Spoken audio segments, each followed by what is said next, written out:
How ancient engineers built impossible pyramid 4,500 years ago. जमीन से 480 feet ऊंचे 4,500 साल पुराने इन पिरामिड्स के अंदर ऐसा क्या था जिनको देखने के लिए साइंसदानों ने एक रोबोटिक कैमरा इस पिरामिड के अंदर भेजा, जो कि एक ऐसी जगह पर आकर रुक गया जहां एक पत्थर का स्लैब था। क्योंकि रिसर्चर का मानना था कि इस पत्थर के स्लैब के पीछे जरूर कोई ऐसा राज छुपा होगा जो कि पिछले 4,500 सालों से इसके अंदर दफन है, जो कि उनको हर सूरत में जानना था। इसलिए उन्होंने रोबोट के आगे एक ड्रिल मशीन लगा दी, जिसने इस पत्थर के स्लैब के पीछे एक बारीक सा छेद कर दिया। अब इस छेद के अंदर एक कैमरा भेजा गया, जिसने स्लैब के उस पार एक ऐसा मंजर देखा जो कि पिछले 4,000 सालों से किसी ने भी नहीं देखा था। दी एजीआर वर्ल्ड के इस वीडियो में आपको फिर से खुश आमदीद कहते हैं।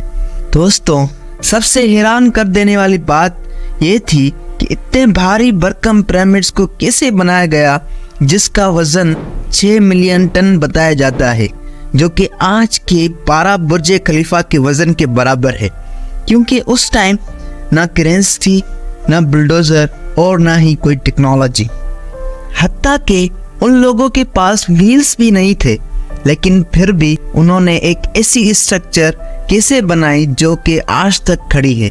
आप खुद अंदाजा लगाएं कि दुनिया में कोई भी ऐसी चीज जो कि 4,000 सालों तक सरवाइव कर पाए, ऐसी स्ट्रक्चर जो कि आज के मुकाबले में गर्मी, सर्दी, बारिश और तूफानों के बावजूद इतने अरसे तक खड़ी रहे। इतने बड़े पिरामिड्स को बनाने का आखिर मकसद क्या था, और उनको बनाने में ऐसी कौन सी इंजीनियर्स का हाथ था जिन्होंने उन पिरामिड्स को अर्थक्वेक के साथ साथ तमाम साइट्स को तकरीबन 51.5 एंगल पर सेट किया।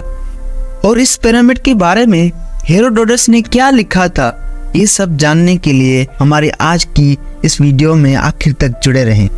तो दोस्तों, आइए शुरू करते हैं हमारी आज की ये वीडियो। Part number 1। कई सदियों से रिसर्चर टीम इस चीज को लेकर परेशान थी कि आखिर इस पिरामिड का हर एक कोना, यानी नॉर्थ, साउथ, ईस्ट और वेस्ट बगैर कंपास के कैसे बनाए गए होंगे।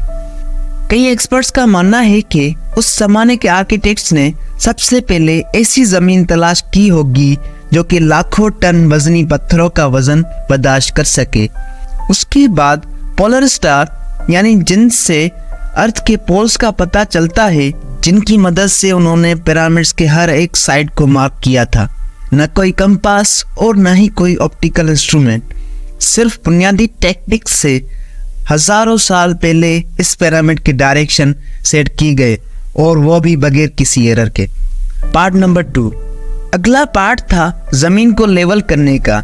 जिस जमीन पर इस पिरामिड का बनना था, अगर उस जमीन का लेवल थोड़ा भी आगे पीछे होता तो इस पहाड़ का खड़ा होना बिल्कुल भी नामुमकिन था। अब इस जमीन को लेवल करने के लिए न ही उस दौर के इंजीनियर्स के पास लेजर लेवलर था और न ही बबल लेवल था। एक्सपर्ट्स का मानना है कि कंस्ट्रक्शन साइट के चारों तरफ खड्डा करके पानी डाला गया होगा, और फिर एक साइड के पानी के लेवल को दूसरे साइड के पानी के लेवल से बराबर किया होगा, और जमीन का हिस्सा पानी के लेवल से मैच नहीं कर रहा होगा, और उसको छेनी और हथौड़े की मदद से काट कर लेवल किया गया होगा। रिसर्चर का मानना है कि कदीमी मिस्र के लोगों ने इस सिंपल टूल का इस्तेमाल किया, जिसके दोनों साइड पर लकड़ियां और ठीक सेंटर पर रस्सी से पत्थर बंधा हुआ है। अगर पत्थर जमीन से टच हो गया तो इसकी रस्सी ठीक सेंटर लाइन पर आ रही होगी, तो उसका मतलब है कि बीच की जमीन सही तरीके से लेवल की गई होगी। Part number 3। अब पिरामिड कंस्ट्रक्शन साइट पर डायरेक्शन भी सेट थे और मार्किंग भी हो चुकी थी, और जमीन का लेवल भी सेट था।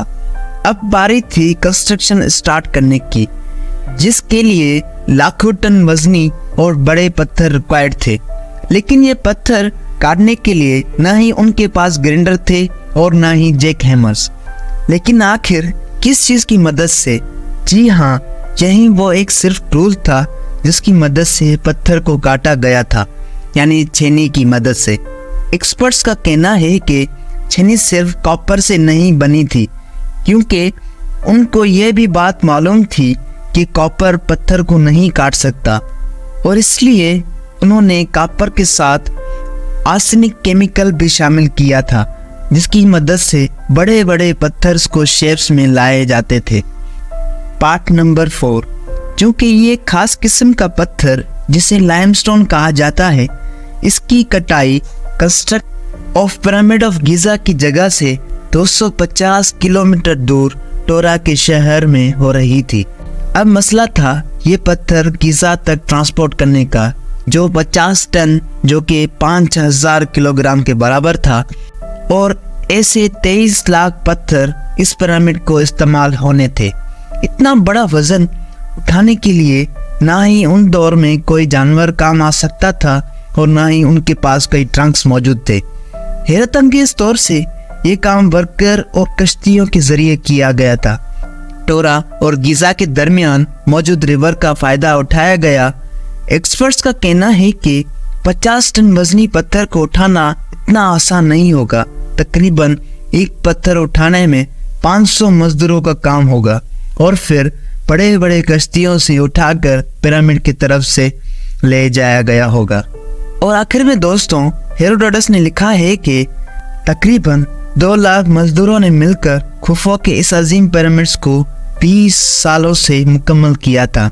इस तामीर में हर घंटे 2 से 3 50 टन वाले पत्थर लगाए जाते थे, और इस तरह 30 लाख पत्थरों से इस पिरामिड की तामीर मुकम्मल हुई। आपको ये वीडियो अच्छा लगा हो तो इस चैनल को सब्सक्राइब करना ना भूलें, ताकि हर आने वाली नई वीडियो एक नए और मुनफरद अंदाज में आपको मिलती रहे। जज़ाकल्लाह खैर।